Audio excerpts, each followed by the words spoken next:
ओम शांति। 13/3/2024। पढ़ता है मुरली। ओम शांति बाप दादा। ओम शांति मीठे बाप दादा, मीठे बच्चे। हाँ जी मीठे बाबा, सारी दुनिया में तुम्हारे जैसा पद्मा पदम भाग्यशाली स्टूडेंट कोई नहीं है। तुम्हें स्वयं ज्ञान सागर बाप टीचर बनकर पढ़ाते हैं। देखो, स्वयं भगवान हमें पढ़ाते हैं। हम कितने भाग्यशाली हैं। प्रश्न है, कौन सा शौक सदा बना रहे तो मोह की रगें टूट जाएंगी। उत्तर, सर्विस करने का शौक बना रहे तो मोह की रगें टूट जाएंगी। सदा बुद्धि में याद रहे कि इन आंखों से जो कुछ देखते हैं सब विनाशी है। क्या याद रखना है? जो इन आंखों से देख रहे हैं वो सब विनाशी है और सर्विस में लगे रहें।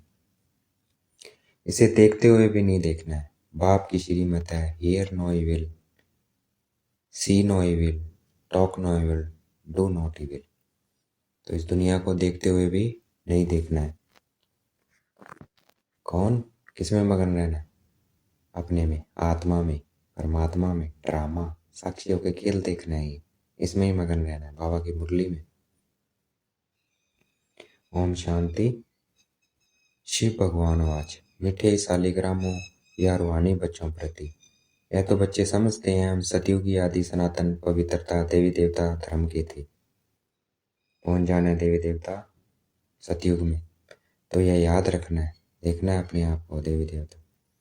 आदि सनातन देवी देवता धर्म को तो बहुत मानते हैं, परंतु देवता धर्म के बदले हिंदू नाम रख दिया है।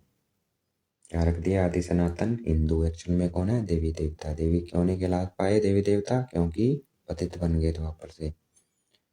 तुम जानते हो हम आदि सनातन कौन थे, फिर पुनर्जन्म लेते लेते यह बने।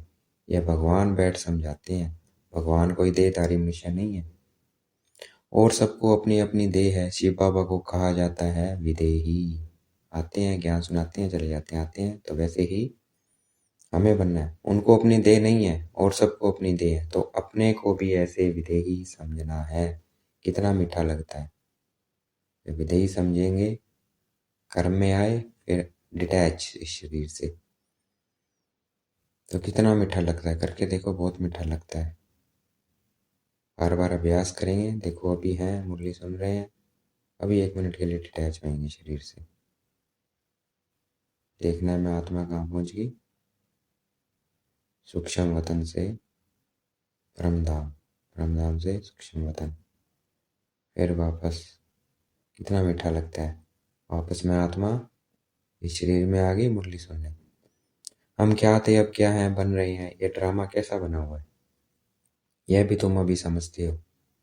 यह देवी देवता धर्म ही पवित्र गृहस्थ आश्रम था, अभी आश्रम नहीं है।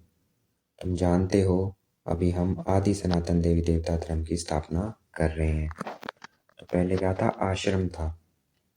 अब ये आश्रम नहीं रहा है, पतित बन गया ना, इसलिए अब हम वापस उस आश्रम की स्थापना कर रहे हैं, देवी देवता धर्म की स्थापना कर रहे हैं। हिंदू नाम तो अभी रखा है, आदि सनातन हिंदू धर्म तो है नहीं।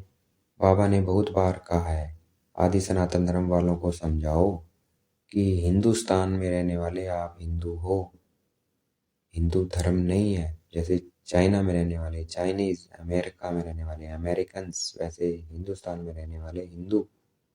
पर अमेरिकन्स का धर्म क्या है? क्रिश्चियन। वैसे ही हिंदुस्तान में रहने वाले हिंदुओं का धर्म क्या है? देवी देवता। बाबा ने बहुत बार कहा आदि सनातन धर्म वालों को समझाओ, बोलो इसमें लिखा आदि सनातन देवी देवता पवित्र धर्म लिखो, इसमें लिखो, लिखवाओ आदि सनातन देवी देवता पवित्र धर्म के हो या हिंदू धर्म के हो, पूछो उनसे। तो उनको 84 जन्म को हम मालूम पड़े तभी पड़ेगा। यह नॉलेज तो बहुत सहज है, सिर्फ लाखों वर्ष कहने से मनुष्य मूंझ पड़ते हैं। यह भी ड्रामा में नूंद है। लाखों वर्ष कहने से क्या हुआ है? कुंभकर्ण की नींद में सो गए सारे। भाई अभी तो लाखों वर्ष पड़े हैं।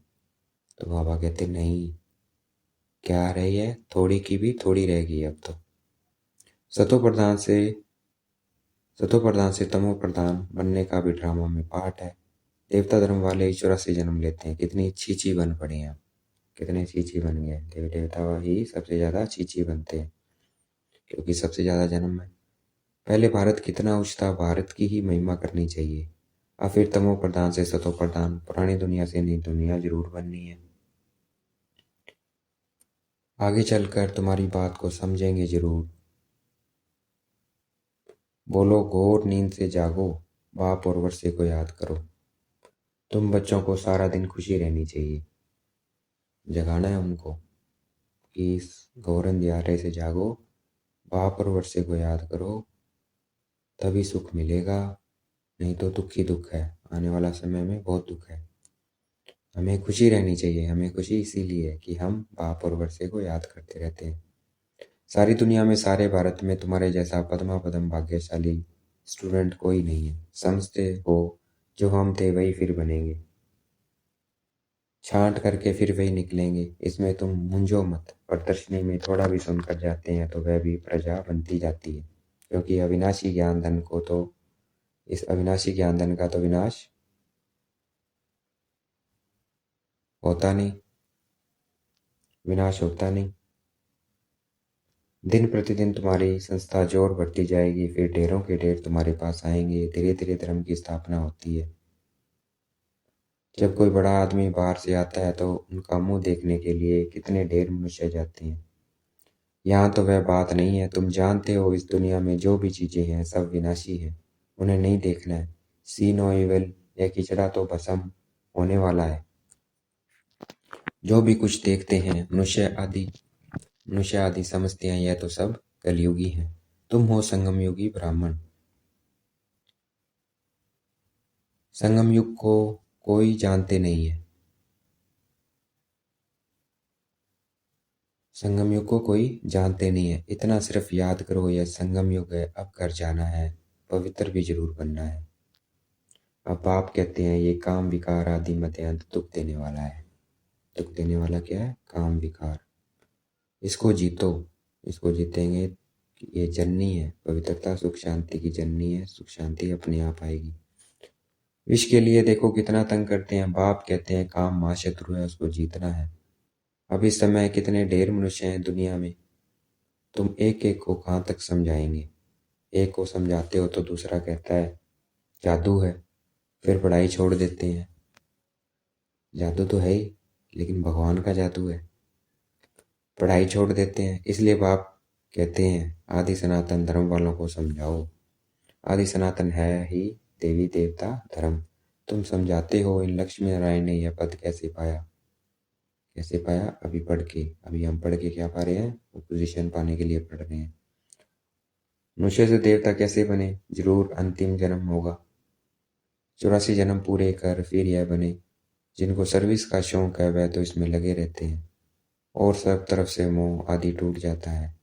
हम इन आंखों से जो कुछ देखते हैं उनको भूलना है, जैसे कि देखते ही नहीं है।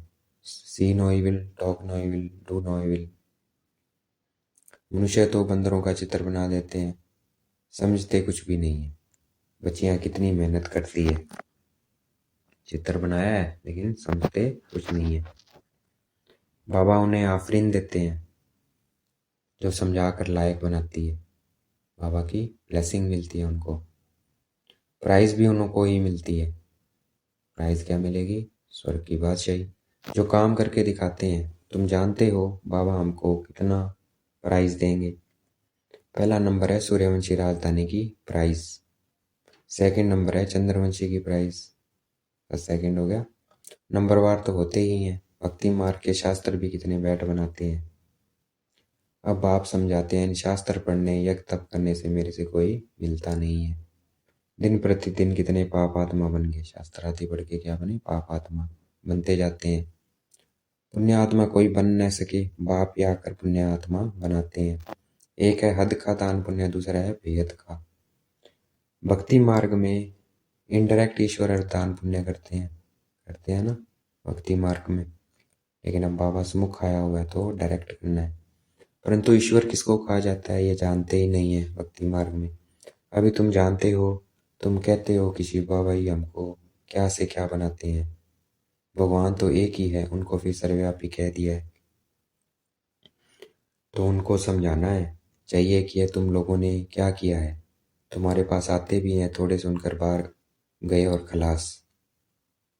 उनको समझाना है कि ये क्या किया, अपने पिता को सर्वव्यापी कह दिया, गलानी कर दी, उनकी इंसल्ट करी है। तो इंसल्ट करने के बाद भगवान को ही कुछ मिलेगा। तो उनको समझाना है, तुम्हारे पास आते भी हैं, थोड़े सुनकर बाहर गए खलास, यहाँ की यहाँ रही, सब भूल जाता है। तुमको कहते हैं ज्ञान बहुत अच्छा है, हम फिर आएंगे, परंतु मोह की रगें टूटती नहीं है। मोहजीत राजा की कथा कितनी अच्छी है। अभी जो ये क्या चल रही है, मोहजीत राजा की कथा चल रही है। मोहजीत राजा फर्स्ट क्लास ये लक्ष्मी नारायण है, बन जाते हैं फिर हम, परंतु मनुष्य समझते नहीं है, वंडर है। रावण राज्य में सीढ़ी उतरते एकदम नीचे गिर जाते हैं। बच्चों का खेल होता है ना, ऊपर जाकर फिर नीचे गिरते हैं, ये खेल ही है। नीचे उतरे फिर वापस अब पुरुषार्थ करके वापस नंबर 1। तुम्हारा भी खेल बहुत सहज है, इतना बढ़िया खेल बना हुआ है, नया लगता है हर बार। अभी देखो नया लग रहा है, पता ही नहीं है आगे क्या होगा, नहीं पता ही नहीं है। मतलब ये पता लग गया है मोटा मोटा कि हाँ परिवर्तन होना है, पर अगले पल क्या होगा ये नहीं पता। तो नया है, बिल्कुल न्यू है। तुम्हारा भी खेल बहुत सहज है, अभी तो बाबा ने बता दिया। अगर बाबा ने पहले, जब हमें नहीं पता था, तो हमारे लिए बिल्कुल ही न्यू था। तुम्हारा भी खेल बहुत सहज है, बाप कहते हैं अच्छी रीति धारण करो, कोई चीची काम नहीं करो। बाप कहते हैं मैं बीज रूप सच्चित आनंद स्वरूप हूँ, ज्ञान का सागर हूँ। अब ज्ञान का सागर ऊपर बैठा रहेगा क्या? जरूर कभी आकर ज्ञान दिया होगा। ज्ञान क्या चीज है यह भी किसी को मालूम नहीं है। अब बाप कहते हैं मैं तुमको पढ़ाने आता हूँ, तो रेगुलर पढ़ना चाहिए, एक दिन भी पढ़ाई मिस नहीं करनी चाहिए। कोई ना कोई पॉइंट जरूर अच्छी मिलेगी, मुरली नहीं पढ़ेंगे तो जरूर पॉइंट्स मिस हो जाएगी। अथाह पॉइंट्स है, यह भी तुमको समझाना है कि तुम भारतवासी आदि सनातन देवी देवता धर्म के थे। अभी कितने ढेर धर्म है। फिर हिस्ट्री मस्ट रिपीट, कहते हैं ना, हिस्ट्री रिपीट होती है, तो हिस्ट्री मस्ट रिपीट मतलब सतयुग फिर आएगा, भारत सोने की चिड़िया फिर बनेगा। यह चढ़ने और उतरने की सीढ़ी है, जैसे जिन को हुक्म दिया सीढ़ी उतरो और चढ़ो। तुम सब जिन हो ना, 84 की सीढ़ी चढ़ते हो फिर उतरते हो। कितने ढेर मनुष्य हैं, हर एक को कितना पाठ बजाना होता है। बच्चों को तो बड़ा वंडर लगना चाहिए। तुमको वेद के नाटक की पूरी पहचान मिली है, सारे सृष्टि के आदि मध्य अंत को अभी तुम ही जानते हो, कोई भी मनुष्य नहीं जान सकते हैं। सतयुग में किसके मुख द्वारा कोई भी कुवचन नहीं निकलते हैं, यहाँ तो एक दो को गाली देते रहते हैं। यह है विषय वैतरणी नदी, रौरव नरक, सभी मनुष्य रौरव नरक में पड़े हैं। यहाँ तो है यथा राजा रानी तथा प्रजा, तुम्हारी विजय होनी है अंत में, जब समझेंगे आदि सनातन देवी देवता धर्म की स्थापना किसने की।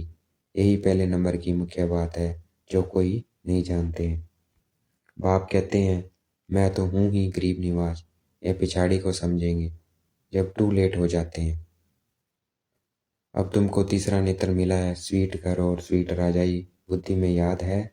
बाप कहते हैं अब शांति धाम में जाना है, तुमने जो पाठ बजाया बुद्धि में तो आता है ना। और सब मरे पड़े हैं सिवाय तुम ब्राह्मणों के, क्योंकि ये पाठ हमारी बुद्धि में है, बाकी किसी के नहीं। तो बाबा कहते हैं वो सब मरे पड़े हैं, ब्राह्मण ही खड़े हो जाएंगे, ब्राह्मण ही सो देवता बनते हैं। यह एक धर्म स्थापन हो रहा है, बाकी तो सब मरे पड़े हैं और हम ब्राह्मण खड़े हो रहे हैं, मतलब जाग रहे हैं, आत्मा की स्मृति में आ रहे हैं। और धर्म कैसे स्थापन होते हैं यह भी बुद्धि में है, समझाने वाला एक बाप है, ऐसे बाप को घड़ी घड़ी याद करना चाहिए। तो याद करेंगे वापस, मैं आत्मा बिंदी बाबा बिंदी। धंधा आदि भल करो, सिर्फ पवित्र बनो। आदि सनातन देवी देवता धर्म पवित्र था, अब फिर पवित्र बनना है। चलते फिरते मुझ बाप को याद करो, तुम सतो प्रधान बन जाएंगे। ताकत तब आएगी जब सतो प्रधान बनेंगे, सिवाय याद की यात्रा तुम उच्चते उच्च पद कभी पा नहीं सकते हो। जब सतो प्रधान तक पहुंचेंगे तभी पाप कटेंगे। यह है योग अग्नि, यह अक्षर गीता के हैं। योग योग कह माथा मारते हैं, विलायत से भी फंसा कर ले आते हैं योग सिखाने के लिए। अब जब तुम्हारी बात कोई समझे, परमात्मा सुप्रीम सोल तो एक ही है, वही आकर सबको सुप्रीम बनाते हैं। तो सच्चा योग कौन सिखाते हैं? शिव बाबा। एक दिन अखबार वाले ऐसी ऐसी बातें डालेंगे, यह तो बरोबर है, राजयोग सिवाय एक परमपिता परमात्मा के और कोई सिखला न सके। ऐसी बातें बड़े बड़े अक्षरों में डालनी चाहिए। अच्छा, देखेंगे बाप दादा को हमें याद प्यार दे रहे हैं। मीठे मीठे सिकलते बच्चों प्रति माता पिता बाप दादा का याद प्यार और गुड मॉर्निंग। रूहानी बाप की रूहानी बच्चों को नमस्ते। हमें भी याद प्यार देंगे बाप दादा को। हम रूहानी बच्चों की रूहानी बाप दादा को दिलवा जान जिगवा प्रेम से बेहद का याद प्यार हो नमस्ते। धारणा के लिए मुख्य सार देखना है। सूर्यवंशी राजधानी की प्राइज लेने के लिए बाप दादा की आफरीन लेनी है, सर्विस करके दिखाना है, मुंह की रगें तोड़ देनी है। ज्ञान सागर विदेही बाप स्वयं पढ़ाने आते हैं, इसलिए रोज पढ़ना है। एक दिन भी पढ़ाई मिस नहीं करनी है। बाप समान विदेही बनने का पुरुषार्थ करना है। आज का वरदान है, अपने प्रैक्टिकल जीवन के प्रूफ द्वारा साइलेंस की शक्ति का आवाज फैलाने वाले विशेष सेवाधारी भव। तो हमें साइलेंस की आवाज पहुंचानी है दुनिया के हर कोने में। वही विशेष सेवाधारी है। हर एक को व्याख्या है वरदान की, हर एक को साइलेंस की शक्ति का अनुभव करना है। यह विशेष सेवा है। जैसे साइंस की पावर नामी ग्रामी है, ऐसे साइलेंस पावर नामी ग्रामी हो जाए। सबके मुख से आवाज निकले कि साइलेंस पावर साइंस से भी ऊंची है। वह दिन भी आना है। साइलेंस की पावर की प्रत्यक्षता अर्थात बाप की प्रत्यक्षता। साइलेंस प्रत्यक्ष होगा तो बाप प्रत्यक्ष होगा। साइलेंस पावर का प्रैक्टिकल प्रूफ है आप सबकी जीवन। वही कितनी भी प्रॉब्लम आए लेकिन शांत रहना है, तो ये क्या हो गया, प्रूफ हो गया। ये उनको अट्रैक्ट करेगा। हर एक चलते फिरते पीस के मॉडल दिखाई दे तो साइंस वालों की नज़र भी साइलेंस वालों पर जाएगी। ऐसी सेवा करो तब कहेंगे विशेष सेवाधारी हो। स्लोगन है, सेवा और स्थिति का बैलेंस रखो तो सबकी ब्लेसिंग मिलती रहेगी। तो हमें इनमें बैलेंस रखना है, सेवा और अपनी स्थिति में। आज मातेश्वरी जी के अनमोल महावाक्य है, गीत है नैन इनको राह दिखाओ प्रभु। अब यह जो मनुष्य गीत गाते हैं नैन इनको राह बताओ, तो गया राह दिखाने वाला एक ही परमात्मा ठहरा। तभी तो परमात्मा को बुलाते हैं। और जिस समय कहते हैं प्रभु राह बताओ, तो जरूर मनुष्य को राह दिखाने के लिए खुद परमात्मा को निराकार रूप से साकार रूप में अवश्य आना पड़े। तभी तो स्थूल में राह बताएंगे, आने बगैर राह तो बता नहीं सकेंगे। अब मनुष्य जो मूंझे हुए हैं, उन्हें मूंझे हुए को राह चाहिए, इसलिए परमात्मा को कहते हैं नैन इनको राह बताओ प्रभु। इसको ही फिर खवैया भी कहा जाता है, जो उस पार अथवा इन 5 तत्वों की जो बनी हुई सृष्टि है, इससे पार कर उस पार अर्थात 5 तत्वों से पार जो छठा तत्व अखंड ज्योति में तत्व है, उसमें ले चलेगा। छठे तत्व में बाबा ले चलेंगे हमें। तो परमात्मा भी जब उस पार से इस पार आवे तभी तो ले चलेगा। तो परमात्मा को भी अपने धाम से आना पड़ता है, तभी तो परमात्मा को कविया कहते हैं। वही हम बोट को, आत्मा रूपी नाव को पार ले चलता है।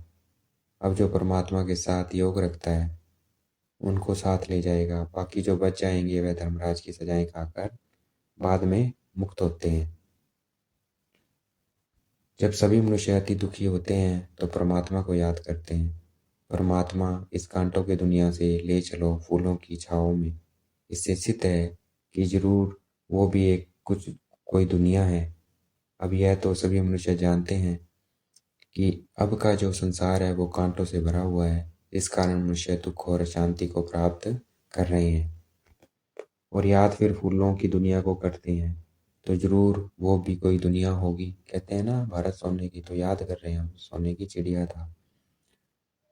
कोई दुनिया होगी जिस दुनिया के संस्कार आत्मा में भरे हुए हैं। अब यह तो हम जानते हैं कि दुख शांति यह सब कर्म बंधन का हिसाब किताब है। राजा से लेकर रंग तक हर एक मनुष्य मात्र इस हिसाब में पूरे जकड़े हुए हैं। इसलिए परमात्मा तो खुद कहता है अब का संसार कलयुग है, तो वह सारा कर्म बंधन का बना हुआ है। और आगे का संसार सतयुग था, जिसको फूलों की दुनिया कहते हैं। अब वह है कर्म बंधन से रहित जीवन मुक्त देवी देवताओं का राज्य, जो अब नहीं है। अब यह जो हम जीवन मुक्त कहते हैं, तो इसका मतलब यह नहीं है कि हम कोई देह से मुक्त थे। उन्हों को कोई देह का भान नहीं था। मगर वो देह में होते हुए भी दुख दुख को प्राप्त नहीं करते थे। देह में होते हुए भी दुख को प्राप्त नहीं करते थे। जीवन मुक्त कहते हैं, इसका मतलब यह नहीं कि हम कोई देह से मुक्त थे, उनको कोई देह का भान नहीं था, मगर वो देह में होते हुए भी दुख प्राप्त नहीं करते हैं। वो या वहाँ कोई भी कर्म बंधन का मामला नहीं है। कहाँ? स्वर्ग में। वो जीवन लेते हैं, जीवन छोड़ते हैं, आदि मध्यांत सुख को प्राप्त करते हैं। तो जीवन मुक्त का मतलब है जीवन होते कर्मातीत, भाई कुछ भी प्रभाव ना आए किसी भी बात का, वो जीवन मुक्ति बोलेंगे उसको। अब ये सारी दुनिया 5 विकारों में पूरी जकड़ी हुई है, मानो 5 विकारों का पूरा पूरा वास है, परंतु मनुष्य में इतनी ताकत नहीं है जो इन 5 भूतों को जीत सके। तभी परमात्मा खुद आकर हमें 5 भूतों से छुड़ाते हैं। बाबा आकर छुड़ाता है और भविष्य प्रारब्ध देवी देवता पद प्राप्त कराते हैं। अच्छा, ओम शांति। शुक्रिया मीठे बाबा, शुक्रिया।